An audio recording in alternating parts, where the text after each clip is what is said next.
And this week, one of them, who's quite famous, everyone that's seen one of these most wanted posters has seen this guy. One of the guys was caught after 50 years on the run. Wow. Hello and welcome to the Abroad in Japan podcast. Probably the best way of learning about life in Japan without actually being in Japan. I'm your host, Chris Broad. We're joined as always by England's top Japan enthusiast, Mr. Pete Donaldson himself. Who'd have thought it? Pete, how the devil are you doing? What's going on? Don't throw me with an extra line in there about who'd have thought it.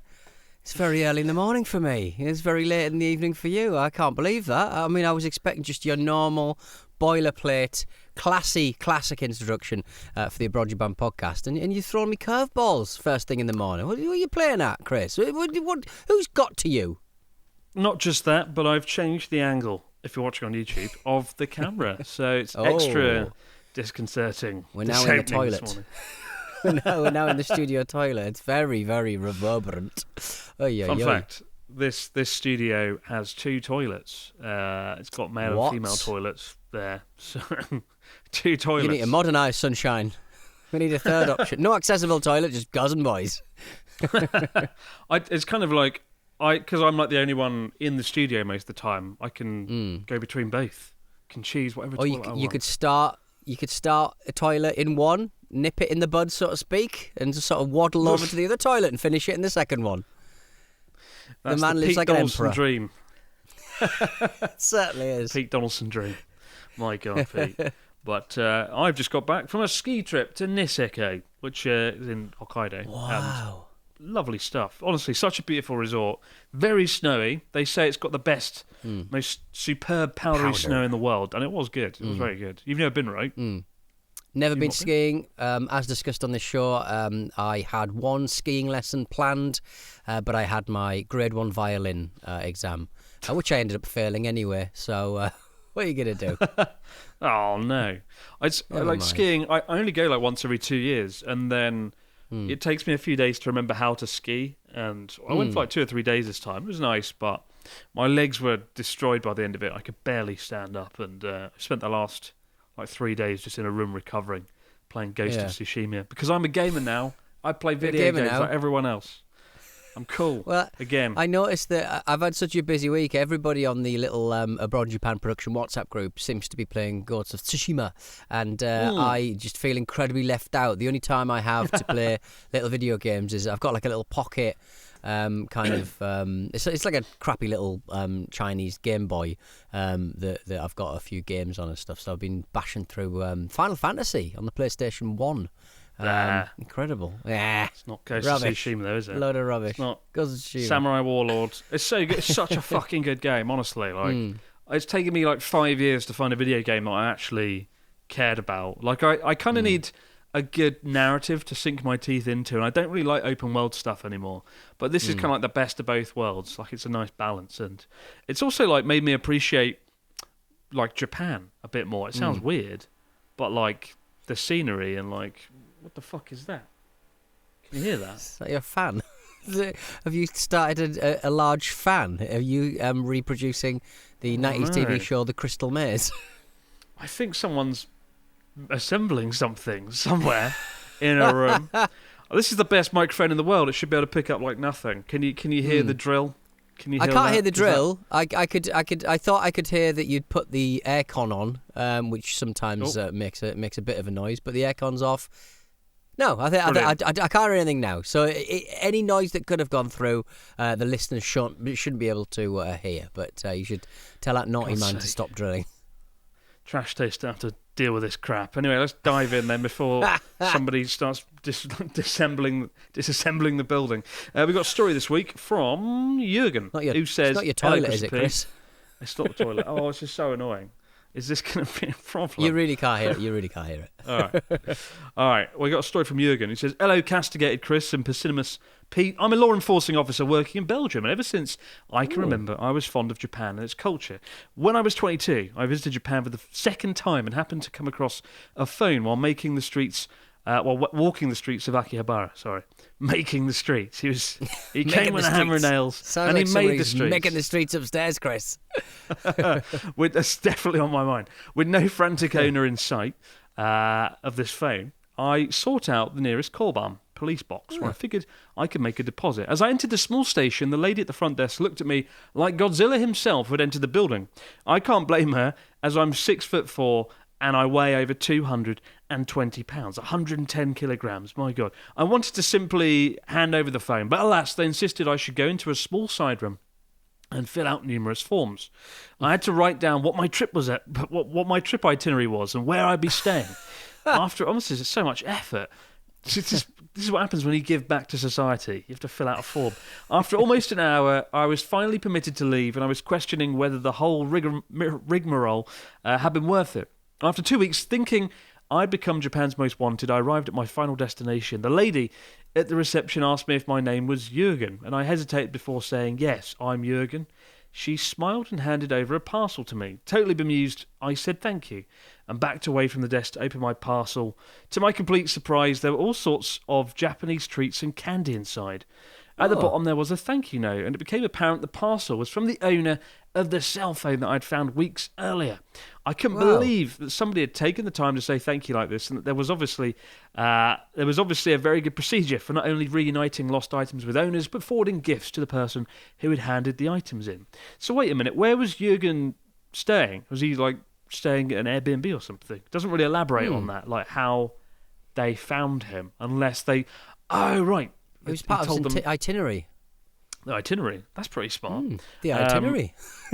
Ingenious.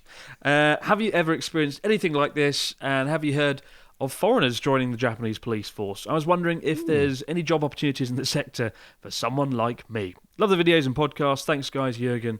What a great guy. Give him back and get in a bag of sweets for his trouble. Isn't that lovely? I would be having to fill in a form to give something back. I would be filling in some junk data at that point, and I never would be. In pretty much every hotel in Japan, you have to fill in a form saying like where you've been, what your address is, and stuff. And I every time would fill in Peter Donaldson from Farts Avenue, Fart Town, London, every single time, and nobody caught me. So I would never have been reunited, or rather united, with a box of candy, a snack box, a munchie box, because I will have filled in. Whoever lives at Fart Avenue would have got it, unfortunately. Probably a real location. It's a real location somewhere. I would love to live in Fart Avenue. I mean, the people would move in, the house prices would be next to nothing because no one would want to live in Fart Avenue. Oh, it would be great, Chris. It really would. People would steal your road signs. You'd never get any packages. Oh, brilliant. To be fair, I've heard of worse named places in the UK. I don't think I've ever lost anything myself. I'm quite good at not forgetting things, or if I do forget them, I just leave it behind. I always leave a man behind. My friend Ellen, though, when she was in Kyoto, she left her phone at a coffee shop. When she went back 30 minutes later, not only had they kept the phone, but they wrapped it in a ribbon, sort of gift, like as if they're gifting it back to her. Like, here, have this, your phone, with a little ribbon on. Oh. So it pays. It pays to leave your phone behind. You get a little ribbon. That's amazing. Like, what was the thought process behind that? Like, a present, it's your phone, back again. Did they clean it? Did they restore the battery to full power? It's almost like rewarding bad behaviour, isn't it? Oh, I forgot my phone. Trouble the staff. But they've given you a ribbon. I want a fancy day. I'm feeling a little bit down about things. I want a fancy day. I'm going to leave my phone in, I don't know, a cafe or something. Just crash your car into a bridge and gift wrapped your car or something worse. So, if your car's broken, just smash it into a wall and go and then maybe someone will tidy it up. Bang a bit of air freshener in it. My God. Well, one thing that you notice when going into shops in Japan sometimes is there's a big sheet on the wall with lots of very grumpy, angry, scary-looking men on it. They're always men, and always men. Japan's most wanted. It's really kind of they always look really not nice. They always find the worst photos of these people, probably because they've done awful things. They're not great people. I don't think you never see a model on the run, do you? I would say that these photographs are. You don't even see this sort of thing in America. You see, like it's basically the 1970s every day in Japan, and these pictures of wanted criminals are pretty. You can't go like 5 minutes without seeing one, can you, Chris? It's kind of like Red Dead Redemption. It's like a Wild West scenario, like most wanted, reward. But they are everywhere. and they are lots of scary figures on them. And there's always a few characters you always see on every one. I've been here, 12 years, and there's been like a guy on there, several guys who you see every single time. They've been on the run for 50 years. And this week, one of them, who's quite famous, everyone that's seen one of these most wanted posters has seen this guy. One of the guys was caught after 50 years on the run. Pete, tell us how they caught this guy, how it went down. Well, for 50 years, as you said, Chris, Satoshi Kirishima was one of Japan's most wanted criminals. A black and white mugshot of him smiling in his youth has been plastered across billboards all over Japan for decades. Now, the photograph itself is quite interesting because I wouldn't say he's necessarily smiling, but he definitely looks like he's having a lovely time. And he's got beautiful sort of horn-rimmed sort of 1970s glasses. He's got beautiful, rich hair. And he, to be honest, he looks like $1 million, to be quite frank. But the public... Rating criminals with Pete Donaldson. The sexy crims. A black and white mugshot of Satoshi Kirishima has obviously been plastered around Japan for decades. The public was constantly warned that he was part of an extreme organisation that terrorised Tokyo in the 1970s, and everyone was urged to come forward with any information that might lead to his arrest. But his mysterious disappearance fuelled speculation he'd fled the country or may have died. But in reality, Satoshi Kirishima, he was hiding in plain sight all along. Last week, a man being treated for terminal stomach cancer in a Kamakura hospital made a stunning claim. As he lay on his deathbed, he told authorities that, "I am Japan's most wanted man." He is allegedly a member of the East Asia Anti-Japan Armed Front, a radical left-wing terrorist group that sought to destroy capitalist Japanese society. They'll have a job. They've got a job on their hands because they bloody love capitalism. Two members of the group were sentenced to death, including its founder, Masashi Daidoji, who died on death row in 2017. Although not a key member of the group, this fella... Daidoji died. Although not a key member of the group, this man who is in bed, terribly sick, was one of the only 10 members who was never caught. A DNA test has now confirmed that the man who died in the hospital was indeed Satoshi Kirishima. And, I mean, this is like a bloody film. He has held the record for being on Japan's most wanted list the longest, smiling in his horn-rimmed 70s glasses. And they finally located him, and it was basically down to him on his deathbed, final breath, as he draws his final breath, going, "Ha ha, I won, aren't I great?" And the reason he did it is for his death certificate, because he wanted his actual name on there. Weirdly, nice. Well, it's interesting, right, okay, like how he got away with it. He lived in Fujisawa, just outside of Tokyo, and worked for a construction company. And a lot of construction companies in Japan just pay cash in hand because they don't have, a lot of workers don't have insurance. It's kind of like a lot of folks who can't get any other job will just turn up to a construction site, get some money, and go on and do some stuff. And I think that's how he pretty much got away with it. But you don't really hear these terrorist groups within Japan since the 90s, since Aum did the sarin gas attacks. But he bombed a Mitsubishi Heavy Industries building in like 1974, killed 8 people and injured 380. Like, yeah, you don't really associate Japan with terrorist organisations per se, but it was a different time. But that's crazy. But where's the other 9 people, Pete? Where are the other 9 members? They got away with it. Probably down the road. I imagine we'll find out pretty soon. Maybe they'll hear Building about a sky this. tree. They'll want the. Yeah, I wonder how many buildings in Japan have been built by criminals. I mean, it's a real stick in the eye for anyone who's had to deal with like a bank and all of the processes that you have to go through just to extract some money out of your own bank account. And this guy can just sort of waddle away from bombing a building and be on the most wanted list just by sort of just working cash in hand on a building site for 30 years. It's incredible. Like we talked about this before, like Johatsu, Japan's vanishing kind of people, and like 100,000 people disappear every single year, and a lot of them like disappear in the night. There's some really good videos on YouTube about it, and I actually know somebody whose relative did this, just basically disappeared in the night to like outrun some debt and some money owed. Yeah. Like they have these companies that come in, help you move in the dead of night, like midnight, whatever, and by the morning you're gone, kind of thing. and it's a fascinating industry. And then they all run away to Nagoya because Nagoya is just so big, and it's all just one big confusing city. But they always seem to end up in Nagoya, or in this case, Kamakura. But it's a side of Japan you don't really hear about that often, but it's fascinating. It is, but it's a shame they couldn't catch him. It's a shame that he did get away with it, and he got to have the final word, really. But he did die, so it's not good, is it? I mean, it's hard to sort of weigh up a sort of moral kind of judgment there. Well, he did die. I mean, we all die, Chris. We all die, very much so. But, we do. Yeah. I'm not weighing in. No matter what I say in the comments on YouTube, they'll be like, "Pete is a Chinese communist sympathiser." Oh God.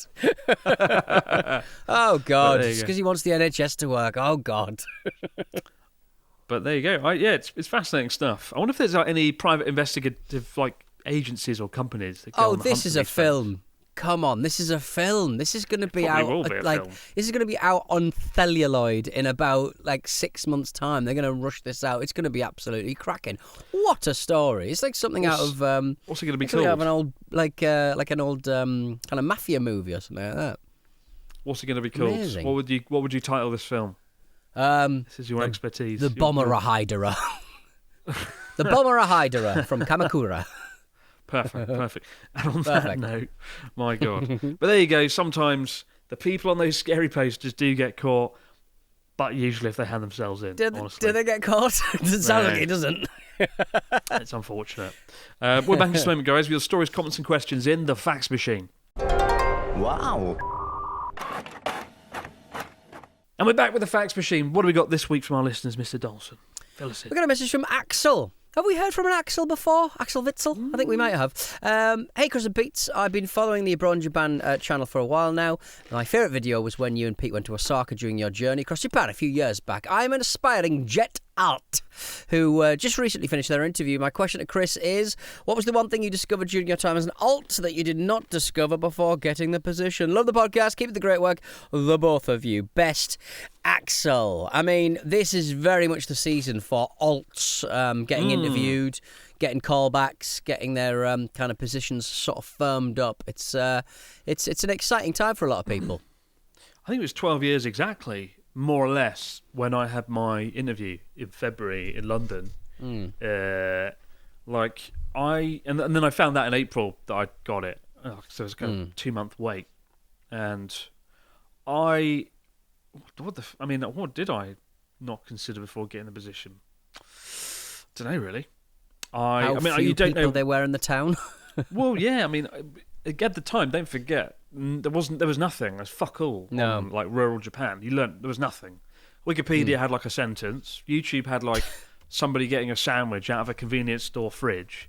It was shit. And now you can look up anywhere, anything, and get a 4K sloppy video made on it and watch it on YouTube. So, don't be so hard on your own content, Chris. And mine is the worst of all. But yeah, the sloppiest of all. I kind of liked coming into the unknown at the time. I liked arriving and sort of not knowing what was going to happen. It was terrifying. It was fucking scary as hell, but it was kind of exciting. Whereas now, you know what you're going to get because so many YouTubers have done it and filmed it. But I didn't know what my apartment was going to be like, I think, until a week before I turned up. And the prick before me sold all his stuff to me at a really inflated rate. Didn't really give me much choice, which I'll never forget. No. Because I just gave it that's to quite... What did you actually buy then? Well, I bought a mirror that had some weird felt on it. The person before me, now it's 12 years, I can talk about it. He was an absolute bellend who'd caused a lot of problems for the school. And I would love to have written about it in the book, but didn't want to get into legal territory. But he did some really bad shit, and everybody at the school hated him. And then he sold me all the stuff in my apartment at a really inflated rate.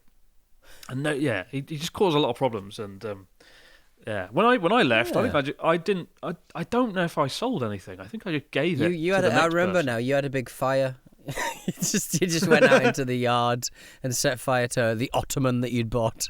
Why did that guy have an ottoman? Just burnt it. But that was what was so interesting going back to the apartment last month. and seeing it all being there still, like the tables, the mirror, the TV, it's all still there. Blue plaque. From when I Is there a set blue foot in plaque? it. Chris Broad lives here. It's Liz not. I Ullman. wish. Like the UK when someone famous lives in a house. Yeah, it was surreal, and I paid an extortionate amount for the stuff in that apartment, and he threatened to. He basically said, "You can pay for all the stuff in the apartment, or I'll just chuck it all." Pay to get right. Or pay And it to would have remove cost. Well, it would have cost him money to fucking chuck it all. It would have cost him money anyway. So I don't know. It was a bit of a prick. Sounds. I've never heard you so 12 years animated about other people. I think You've gone through some difficult experiences over your time in Japan, and this seems the fire still burns inside for that extra £10 that you spent on a chair. Well, it's not just that though. I kind of owe him because when I got into the teaching job, and again, I would have loved to have done a chapter on this. Probably should have.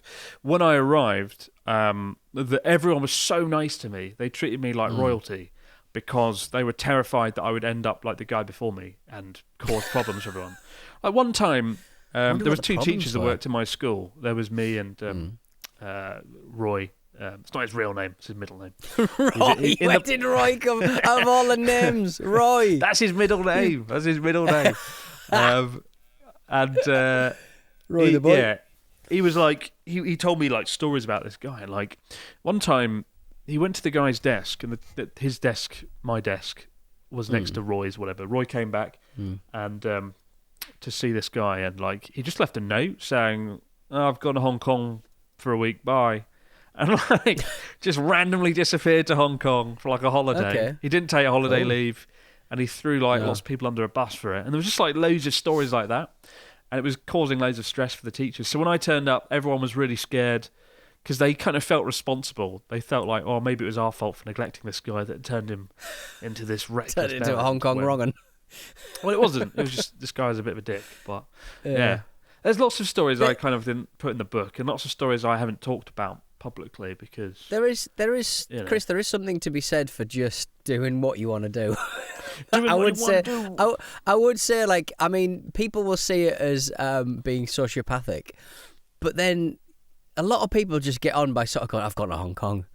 When you're coming back, have you booked a holiday? No, I'm going to Hong Kong. And if you just absolutely just willfully, just like bewilderingly kind of like steadfast in your vision that you're going to go to Hong Kong, like people sort of have to deal with it. Like you worry. I'm a worrier, and I'd worry about annual leave. Have I left people in a hole? I really want to go to Hong Kong, etc. My heart is in Hong Kong. But like people who just get on in life, just sort of go, yeah, I'm in Hong Kong. I'll be back in a bit. Just go to Hong Kong.